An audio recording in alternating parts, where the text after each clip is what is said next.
Las entrevistas, la búsqueda de la verdad en la revista de opinión Democracia. Son las 8 de la mañana con 36 minutos. Retomamos la revista de opinión Democracia. Les saluda Freddy Paredes en reemplazo de Miguel Rivadeneira. A lo largo de esta semana estamos atrás de estos prestigiosos micrófonos fomentando la opinión libre, democrática de quienes tienen un criterio fundado para dar a conocer públicamente lo que piensan de manera libre y democrática. Y analizamos una variedad de temas que ahora nos llevan a la economía.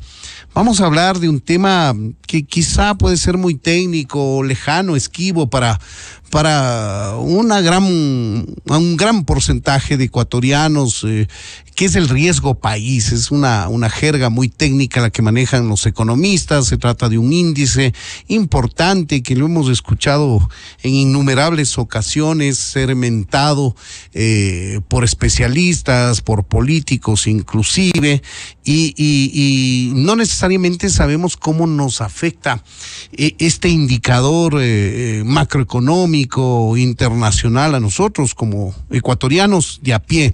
Y esto queremos enlazarlo con las últimas declaraciones del candidato a la vicepresidencia de la República por el correísmo, el señor Arauz, que hizo alusión al riesgo país y a una variación de este indicador después del asesinato de Fernando Villavicencio. Un tema que sorprendió a muchos, que causó risa a otros tantos, que sacó la defensa de las huestes más altas del correísmo en favor de lo que dijo Arauz. Otro sector dijo que se distorsionaron sus dichos de manera intencional. En fin, queremos nosotros analizar esto del riesgo país, qué significa realmente, y luego pues analizar el dicho de Arauz, a ver si tiene algún tipo de asidero técnico importante para ser tomado en cuenta o descartarlo finalmente. Lo vamos a hacer con el ingeniero Osvaldo Landázuri, lo anunciamos al inicio de la revista de opinión Democracia. Él es un experto en temas económicos internacionales. Vamos a valernos de su conocimiento y experiencia para entender bien qué significa este indicador. Osvaldo Landázuri, bienvenido a revista de opinión Democracia. Buenos días, Freddy, gracias por la invitación, un saludo. Gracias también por su presencia, Osvaldo. Definamos de una manera más bien llana para que la mayoría de las personas que nos escuchan puedan conocer a ciencia cierta qué es este indicador del riesgo país, que es una lente con la que nos miran desde afuera a los ecuatorianos. A ver, yo creo que primero, y tal vez, me parece en las charlas que he dado que entender el origen de los conceptos suele ayudar para tratar de abstraerlos de mejor manera. Por supuesto. Entonces, remontémonos al final de la Segunda Guerra Mundial, años 50, cuando los bancos a nivel internacional comienzan a transaccionar. Entonces, imagínese usted, Freddy, como un inversionista que está en Irlanda o en Alemania, cómo tiene la información para saber si es que es bueno o no invertir en el Congo, invertir en el Ecuador o en Perú o en Colombia. Y es así que comienza a acuñarse este tema del riesgo de un país. Uh-huh. Es decir, acuérdese, esta época no tenía internet. Así es. Esta época no tenía comunicaciones tan desarrolladas y por lo tanto la gente tenía que tener algún tipo de referencia para ver cómo hacer negocios internacionales. Así empieza. Ahora, ¿cuándo toma fuerza este asunto? El asunto toma mucha fuerza en la crisis de deuda de los años 80 de América Latina. Es decir, ahí se evidenció claramente que si usted no tiene algún termómetro para entender cómo los países se endeudan, usted mismo como prestamista les lleva a quebrar. Uh-huh. Y eso es lo que pasó en América Latina. Es decir, ¿qué es la crisis, amigos, de América Latina de deuda? Es aquella situación en la que Hurtado tuvo que sucretizar la deuda. ¿Cómo no? Lo mismo pasó en Chile, lo mismo pasó en varios países de América Latina. ¿Qué significaba esto? Que el Estado se hizo cargo de la deuda privada para poder hacer viable su subsistencia en el tiempo. Esa crisis, Freddy, gatilla el entender que un país puede estar sobreendeudado y por lo tanto volverse muy riesgoso. Yo creo que de esa manera voy aterrizando a cómo nos afecta también. Entonces, de esa manera, ¿qué tenemos ahora, amigos? Lo que tenemos es una medición de JP Morgan. JP Morgan, que es un banco internacional de inversiones fundamentalmente, es decir, él recomienda dónde invertir, cómo invertir, hacen mucha plata. En una cuadra de Nueva York se maneja la mitad del Producto Interno Bruto de Italia, por ejemplo. Me comentaban mis socios allá en ese país, hace unos meses que estuve allá, usted me entrevistó, recuerdo.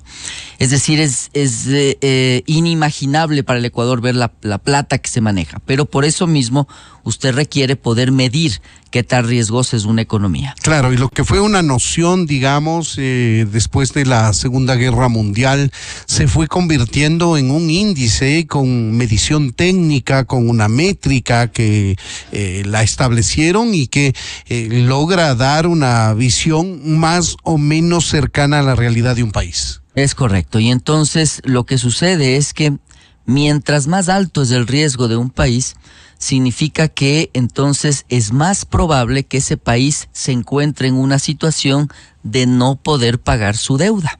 Entonces, bueno, quizás el ciudadano de a pie me diga, a mí qué me importa que el país no pague la deuda, pues la vida sigue.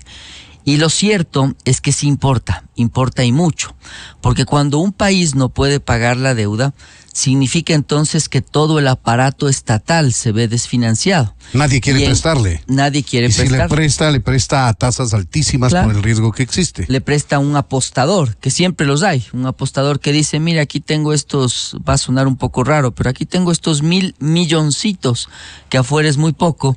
Voy a apostar, voy a ponerle esta ficha. Una de esas sale, una de esas no, pero me va a pagar el 20, el 25% de interés, lo que no paga nadie, una casi usura a nivel internacional. Claro. Entonces, el tema ahora es que afecta en el sentido que un riesgo país elevado, y voy a aterrizar en las torpes declaraciones permanentes del candidato a la vicepresidencia, pues lo que hace es que no se pueda financiar correctamente una nación. Y al no poder financiarse correctamente una nación, no con acuerdos raros con China, no con acuerdos raros de preventa petrolera, sino soberanamente, como lo hace Colombia, como lo hace Perú, como lo hace Estados Unidos, es decir, emitiendo bonos, diciendo yo, Estado, debo tanto y por lo tanto pido prestado para este proyecto de desarrollo que tengo, etcétera.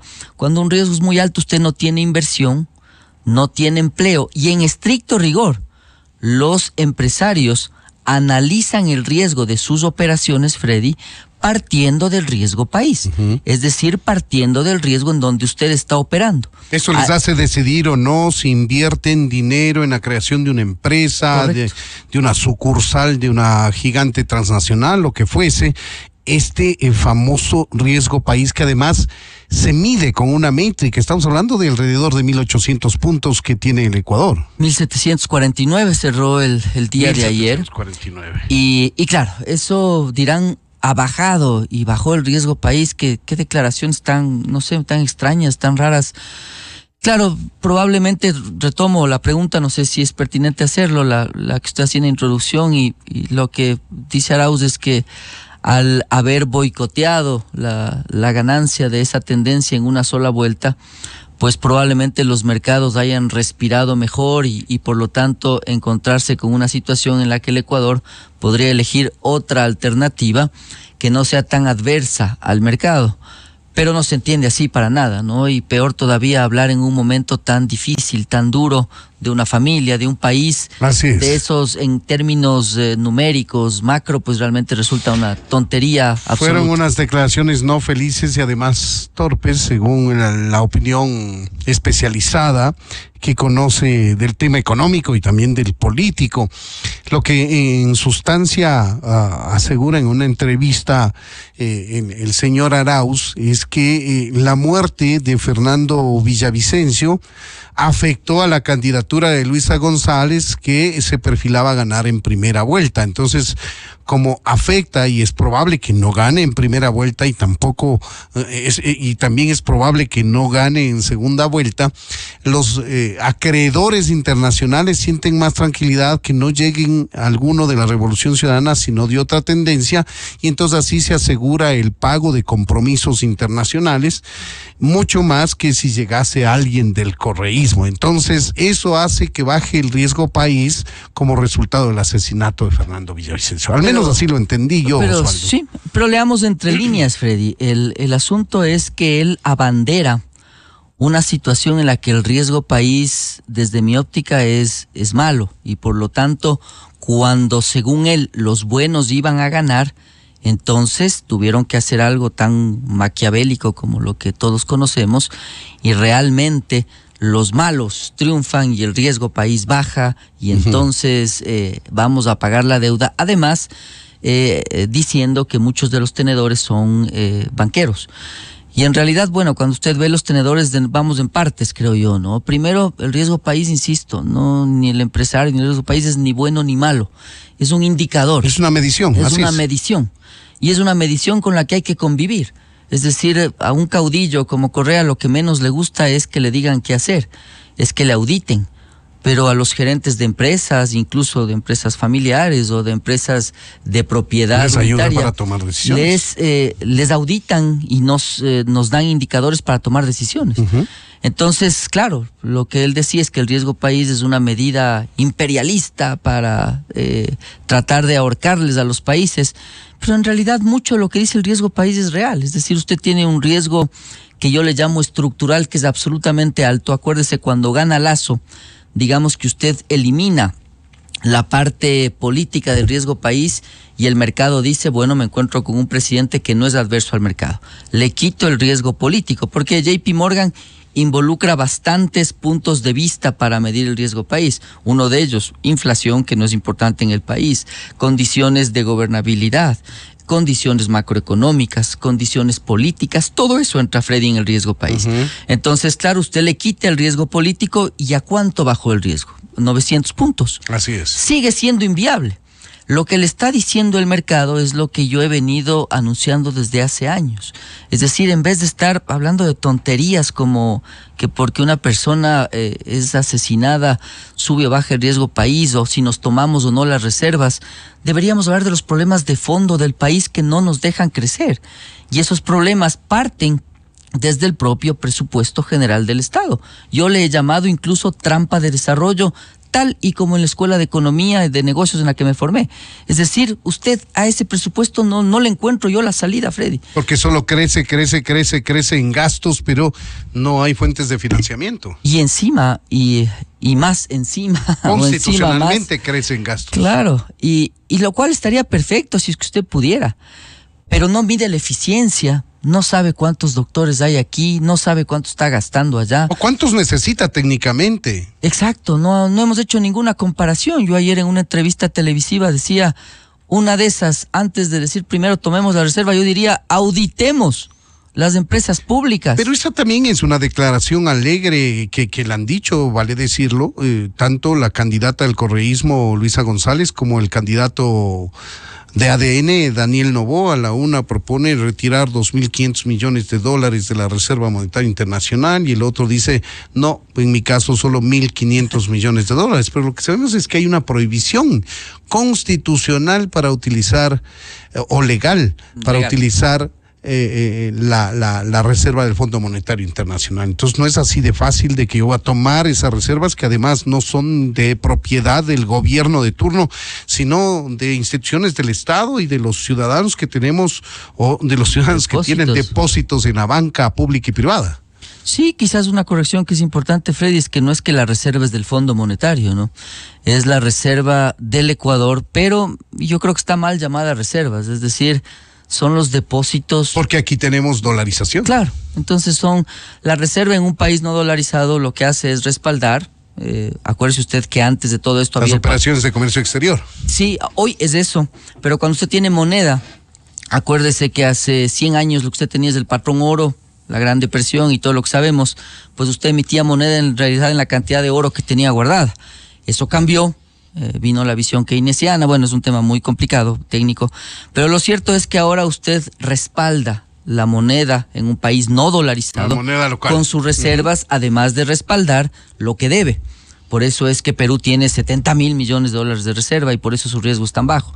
En el caso de un país dolarizado, muchos dicen que el Banco Central ni siquiera debería existir, con lo cual no estoy de acuerdo. Ese es el extremo que no me parece. Bueno, la parte de emisión no la tiene, pero el resto sí. El resto sí. Pero lo cierto es que esas reservas en realidad son activos y son depósitos, como usted bien mencionó, de la Seguridad Social.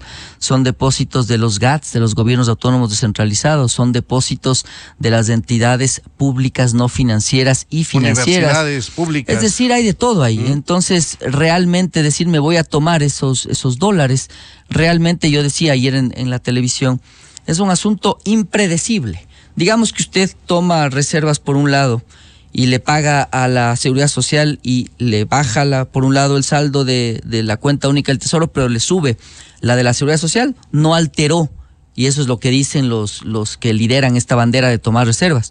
Pero ¿qué pasa si usted reparte 1.500 millones de dólares y se importan 700, 800 millones de 2.500? Se va esa plata afuera. Afectó la liquidez. Así es. Entonces, la discusión está en que esas cosas simplemente no se permiten en un país desarrollado. Hay institucionalidad, Freddy. No es que un gobernante mañana es una especie de emperador o de zar que dice, bueno, esto se hace así. No, no es así. Hay instituciones. Cada cual tiene que dar cuentas del manejo de los recursos a una Contraloría que funciona bien y por lo tanto esos recursos son de esas instituciones. Lo malo es que bajo esta visión del socialismo del siglo XXI, el mejor administrador es el Estado y por lo tanto tomo los recursos de toda la sociedad, yo soy el eficiente y digo, hay que construir 8 hidroeléctricas, no me importa si hay corrupción, no me importa si hay 8.000 fisuras, no me importa si pagué comisiones, tengo que hacer tantas universidades, aunque ya tenemos universidades, tengo que hacer tantas, lo que sea. Se inventan lo que sea y dicen yo soy el que administra la plata del Estado, por eso me tomo la plata del magisterio. Entonces, ahí usted comienza a cerrar los cabos y atar, más bien dicho, los cabos, a cerrar el círculo de las declaraciones de Arauz. Claro. Entonces, bajo esa premisa, ellos no quieren riesgo país. Pero esas declaraciones y esas decisiones de tomar la Reserva Monetaria Internacional y hablar del riesgo país tan alegremente es tan populista como irresponsable.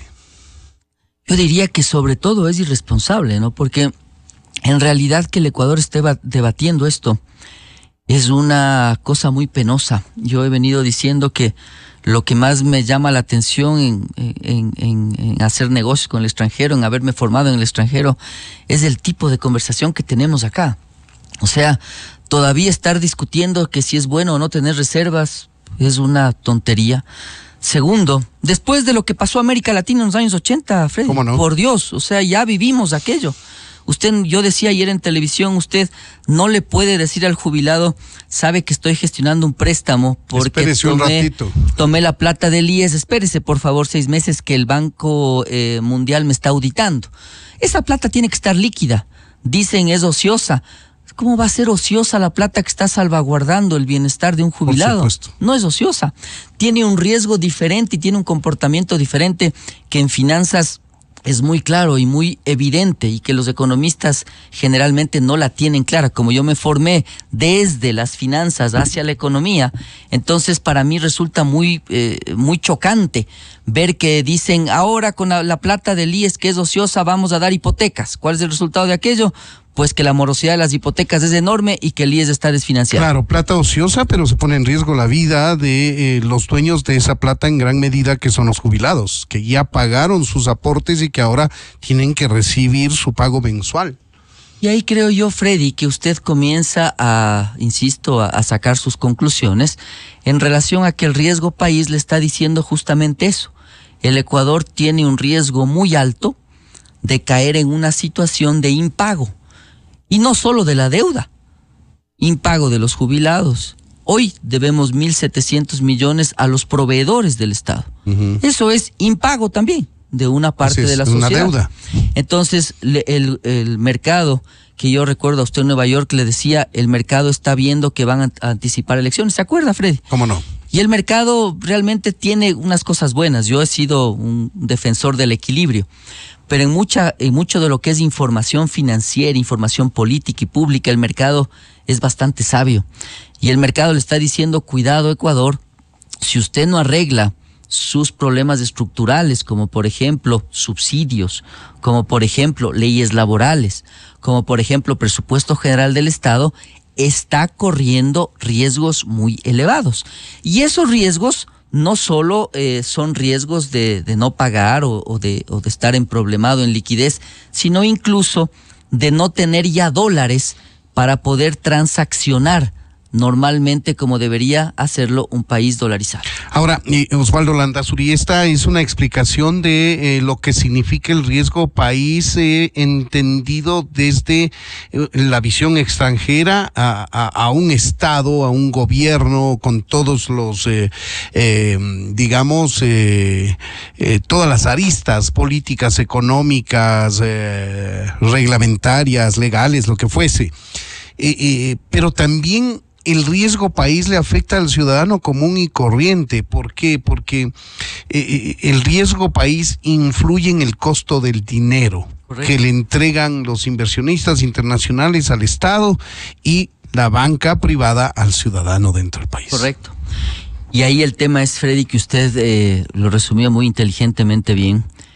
En estricto rigor, en teoría, en un libro le dicen que la base para las tasas de interés debería ser el riesgo país. Y ya se imaginará usted entonces por qué los bancos no están prestando plata. Porque como no puede mover su tasa y el riesgo es tan elevado en el Ecuador de que no le paguen, entonces simplemente me encojo y digo, tengo que dejar de prestar.